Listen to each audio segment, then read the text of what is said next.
जय स्टूडेंट, उम्मीद करता हूं सभी स्वस्थ, मस्त, खुश और सुरक्षित होंगे। आज की वीडियो में डिस्कस करेंगे कुछ बहुत इंपॉर्टेंट टॉपिक्स पर।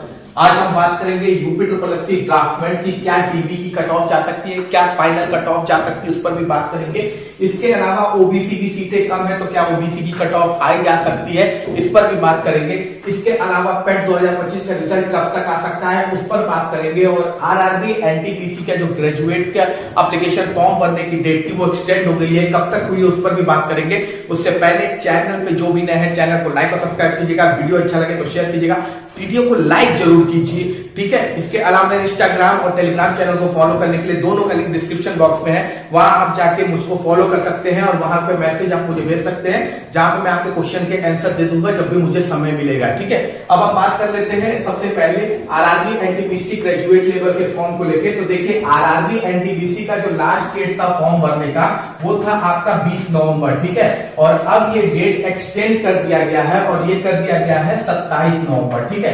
27 नवंबर तक अब आप एप्लीकेशन फॉर्म भर सकते थे, ठीक है। तो जो अभी आरआरबी एनटीपीसी ग्रेजुएट लेवल का एप्लीकेशन फॉर्म नहीं भरे हैं तो उनके लिए एक अच्छी खबर यह है कि आपको 7 दिन और एक्सटेंड हो गया है डेट। तो 27 नवंबर, लेकिन याद रखिएगा फी पेमेंट की भी लास्ट डेट 27 नवंबर की गई है। पहले देखिए यहाँ पे 22 नवंबर था, यानी कि एप्लीकेशन फॉर्म रजिस्टर करने के लिए 20 नवंबर था और फी पेमेंट के लिए 22 नवंबर था, लेकिन जो डेट एक्सटेंड हुई है उसमें दोनों 27 नवंबर है। Last date application form apply करने के लिए भी और एप्लीकेशन फीस भरने के लिए दोनों की डेट 27 नवंबर रखी गई है, ठीक है। अब हम बात कर लेते हैं दूसरी इंपॉर्टेंट अपडेट की। तो दूसरी इंपॉर्टेंट अपडेट है पेट 2025 के रिजल्ट की। हो सकता है देखिए मेरा वीडियो इवनिंग में आता है तो हो सकता है आज ही आपको आपका रिजल्ट देखने को मिल जाए, क्योंकि देखिए थर्सडे से सैटरडे के बीच में आपको हो सकता है ये रिजल्ट देखने को मिल सकता है, ठीक है। थर्सडे से सैटरडे के बीच में, यानी आने वाले आज कल परसों में कभी भी आपको ये रिजल्ट देखने को मिल सकता है, क्योंकि इसकी अब रिवाइज आंसर की जारी हो चुकी है।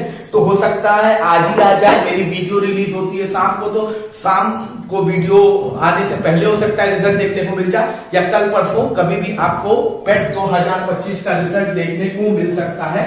इसके बाद से आपकी लगातार एप्लीकेशन फॉर्म की भर्ती भी आपको देखने को मिलेगी। अब हम बात कर लेते हैं अगली इंपॉर्टेंट अपडेट की। तो अगली इंपॉर्टेंट अपडेट आपकी ड्राफ्टमैन को लेके, ठीक है। देखिए ड्राफ्टमैन का पेपर कंडक्ट हो चुका है। डीबी की कट ऑफ मैंने प्रीवियस वीडियो में बताई थी, बच्चों के काफी सारे क्वेश्चन है कट ऑफ को लेके। तो चलिए बात कर लेते हैं इस भर्ती को लेके। तो देखिए इस भर्ती का सबसे पहली बात है जो इसके पेपर का लेवल था, पेपर लेवल था, खासकर इसका जो टेक्निकल का पेपर था वो काफी हार्ड आया हुआ था, ठीक है। हार्ड था, हार्ड भी नहीं काफी हार्ड था, ठीक है। हार्ड से भी ज्यादा, वेरी हार्ड था, मतलब कह सकते हैं कठिन से भी ज्यादा कठिन पेपर दे दिया था। अजीबोगरीब क्वेश्चंस इसमें पूछे गए थे, ठीक है। इसके अलावा यूपी जीके का जो इसका पोर्शन था वो भी टफ था, कंप्यूटर का पोर्शन था वो भी टफ था, ठीक है। मतलब तीनों जो पोर्शन सेक्शन थे, टेक्निकल सेक्शन, कंप्यूटर सेक्शन और यूपी स्पेशल सेक्शन, तीनों का लेवल हार्ड था, लेकिन टेक्निकल सेक्शन काफी हार्ड था। तो ओवरऑल जो पेपर का लेवल था वो आपका हार्ड था, ठीक है।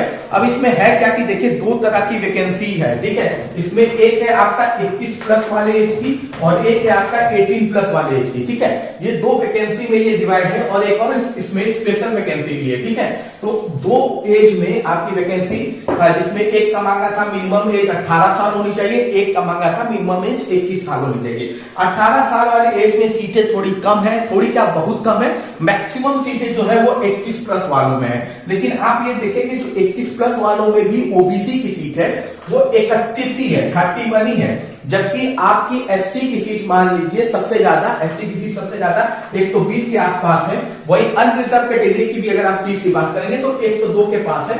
ईडब्ल्यूएस की भी सीट आपकी ओबीसी से ज्यादा है, ठीक है। तो अब ऐसा क्यों है? तो देखिए ऐसा इसलिए होता है कि मैंने बहुत सी वीडियो में बताया अलग अलग भर्तियों में काफी ऐसी चीजें देखने को मिलती है। तो ऐसा होता क्यों है? ऐसा इसलिए होता है क्योंकि जो आपका रिजर्वेशन लगता है वो आपका टोटल पोस्ट पर लगता है बच्चों, ठीक है। टोटल पोस्ट मतलब कि जो उस डिपार्टमेंट में टोटल लोग वर्क कर रहे हैं और कितनी सीटें वैकेंट है उन दोनों को ऐड करना, मतलब डिपार्टमेंट में वर्किंग और वैकेंसी दोनों को जो ऐड करते हैं उसे हम टोटल सीट मानते हैं किसी भी डिपार्टमेंट की, ठीक है। मान लीजिए एक डिपार्टमेंट है आपका, ड्राफ्टमैन का एक डिपार्टमेंट है, तो उसमें जितने लोग वर्क कर रहे हैं वो सीटें भी गिनी जाएंगी, प्लस जितनी सीटें वैकेंट है वो गिनी जाएंगी और उस हिसाब से फिर आरक्षण लगता है। ठीक है, कि ओबीसी का जितना परसेंट है, एससी का जितना परसेंट है, एसटी का जितना परसेंट है, उस हिसाब से आरक्षण लगता है, ना कि जो भर्ती निकलती है उसके हिसाब से आरक्षण निकलता है। समझ लेना, डिपार्टमेंट को टोटल सीट मान के आपका आरक्षण लगता है। तो हो सकता है आपका ड्राफ्टमैन में इस समय प्रेजेंट टाइम में ओबीसी कैटेगरी, अनरिजर्व कैटेगरी के बच्चे ऑलरेडी वर्क कर रहे होंगे, उन सीटों पे ऑलरेडी बच्चे वर्क कर रहे होंगे, जिसकी वजह से वो सीटें कम वैकेंट है। और जबकि हो सकता है एससी की सीटें इसलिए ज्यादा वैकेंट है क्योंकि एससी कैटेगरी के लोग प्रेजेंट टाइम में जो टोटल वैकेंट सीट्स है उसमें कम काम कर रहे हैं। तो इस वजह से देखिए, इसमें काफी लोग रिजर्वेशन को लेकर परेशान रहते हैं कि कैसे कभी हो जाता है कि यूआर का बहुत सीट हो गया, कभी ईडब्ल्यूएस का हो गया, कभी ओबीसी की सीट बहुत हो गई, कभी यूआर की सीट कम हो गई, कभी एससी की सीट कम हो गई। तो ऐसा इसलिए नहीं होता है कि उस पर्टिकुलर भर्ती का पोस्ट देख के आपका रिजर्वेशन लगता है। एक्चुअली में डिपार्टमेंट में जो टोटल सीटें हैं उनको देख के आपका रिजर्वेशन लगता है। तो ये बात समझ लीजिएगा कि किसी भी तरह की दिक्कत नहीं है। अब प्रॉब्लम क्या है कि अगर सीटें कम है तो ओबीसी की कट ऑफ हाई जानी चाहिए, क्योंकि आप जानते हैं मैक्सिमम बच्चे जो होते हैं ओबीसी के होते हैं, 50% के आसपास बच्चे लगभग जो एग्जाम देते हैं वो अदर बैकवर्ड क्लास के ही बच्चे होते हैं। पर ऐसा होता नहीं है, ठीक है, कि अगर ओबीसी की सीटें कम है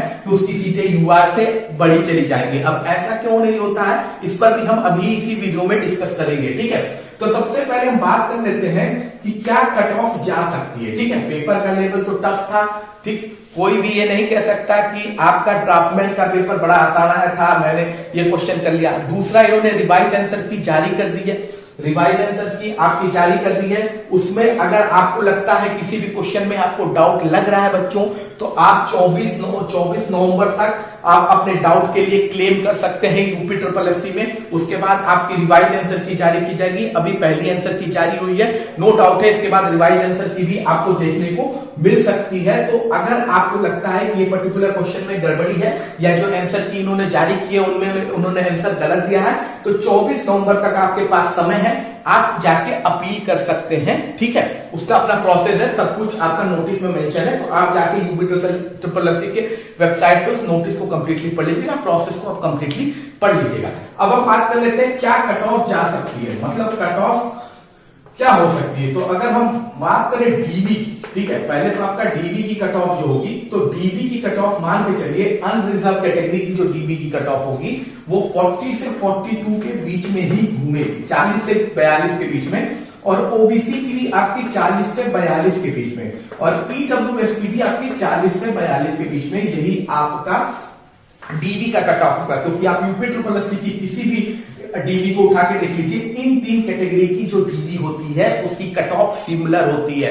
अब ऐसा क्यों भाई, क्योंकि ऐसा क्यों है, ओबीसी का तो रिजर्वेशन है, ईडब्ल्यूएस का रिजर्वेशन है, पर डीवी में कैसे आपका रिजर्वेशन नहीं लगा, सबकी सेम कट ऑफ कैसे हो सकती है। तो ऐसा इसलिए होता है कि जो यूपी ट्रिपल एससी होता है बच्चों, वो सिर्फ वन टाइम रिजर्वेशन लगाता है, मतलब पूरी भर्ती प्रोसेस में एक टाइम जो होगा, एक टाइम वो आपका रिजर्वेशन यूज करता है, और वो होता है आपकी जब फाइनल कट ऑफ होती है। इसीलिए कभी भी आप यूपी ट्रिपल एससी की फाइनल कट ऑफ उठाएंगे तो आप देखेंगे कि यूआर का ज्यादा है, ओबीसी का उससे कम है, ईडब्ल्यूएस का उससे कम मार्क्स है, लेकिन डीबी में आपका रिजर्वेशन वो यूज नहीं करते। यानी कि ओवरऑल जो भर्ती है उसमें सिर्फ एक टाइम आरक्षण का यूज किया जाता है, और वो आपका असर दिखता है फाइनल कट ऑफ में। इसी वजह से जो डीबी की कट ऑफ होती है सबकी सिमिलर होती है, यूआर, ओबीसी, ईडब्ल्यूएस की। कई भर्तियों में एससी की भी डीबी की कट ऑफ सिमिलर ही चली जाती है। ठीक है, अब हम बात कर लेते हैं एसटी की यहाँ पे क्या डीबी की कट ऑफ हो सकती है।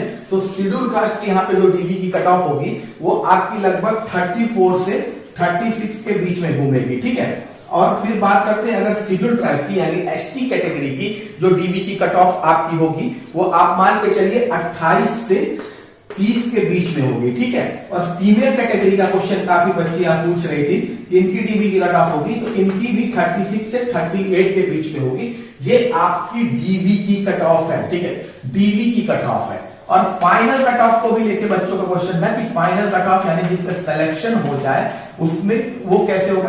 तो जब फाइनल कट ऑफ होता है तो वहीं पे होता है आपका ओवरलैपिंग। अब ओवरलैपिंग क्या होती है, ओवरलैपिंग मतलब सिंपल सा समझिए कि कोई बच्चा जो ओबीसी कैटेगरी का, ईडब्ल्यूएस कैटेगरी का या एससी कैटेगरी का है, इन तीनों के जो मार्क्स हैं, मान लीजिए वो यूआर कैटेगरी के समान है, तो ये ओवरलैप होके उसमें चले जाएंगे। मतलब कि अगर ओबीसी, ईडब्ल्यूएस, एससी कैटेगरी के बच्चों का मार्क्स यूआर कैटेगरी के कट ऑफ के सिमिलर है और सीटें यूआर में वैकेंट है, तो ये बच्चे ओवरलैप होके ऊपर चले जाएंगे। ठीक है, यही होता है ओवरलैपिंग का प्रोसेस, जिसकी वजह से होता क्या है कि OBC, EWS, SC, ST category के जो हाईएस्ट स्कोरर बच्चे होते हैं, जो डीबी में अपने ही कैटेगरी में होते हैं, वो फाइनल कट ऑफ में चले जाते हैं अनरिजर्व में। इससे जो ओबीसी, ईडब्ल्यूएस और एससी कैटेगरी के मार्क्स होते हैं वो कम हो जाते हैं, यानी लोअर बच्चों को मौका मिलता है। इसीलिए आपको जो कट ऑफ का डिफरेंस है फाइनल कट ऑफ में देखने को मिलता है।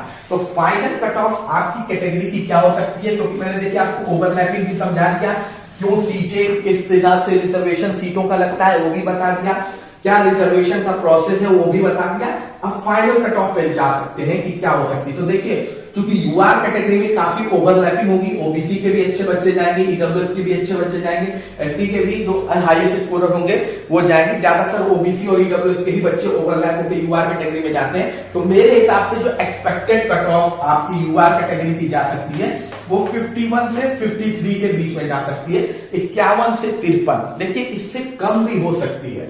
मैं ये भी कह रहा हूं कि जो डीबी की कट ऑफ है 42 से हो सकता है कम भी चली जाए, हो सकता है 39 ही चली जाए, लेकिन ज्यादा नहीं भागेगी। ठीक है, 42 से ज्यादा डीबी की कट ऑफ आपकी नहीं भागेगी। उसी हिसाब से 51 से 53 हो सकता है, कम हो सकता है, लेकिन ज्यादा मुझे नहीं लगता कि भागने वाला है, क्योंकि पेपर का लेवल वाकई में टफ था। तो 51 से 53 नंबर अगर यूआर कैटेगरी में आप हैं तो बिल्कुल आप सेफ जोन में बैठे हुए हैं। ठीक है, उसके बाद हम बात कर लेते हैं ओबीसी कैटेगरी की। तो ओबीसी कैटेगरी का मान के चलिए 48 से 50 के बीच में, ठीक है, 48 से 50 के बीच में ओबीसी कैटेगरी आपकी घूमती हुई दिखेगी। ईडब्ल्यूएस कैटेगरी की बात करें तो 46 से 48 मार्क्स, 46 से 48 मार्क्स आपका ईडब्ल्यूएस कैटेगरी का। और इसके अलावा एससी कैटेगरी में 39 से 41 मार्क्स, 39 से 41 मार्क्स आपका शेड्यूल कास्ट कैटेगरी का होगा।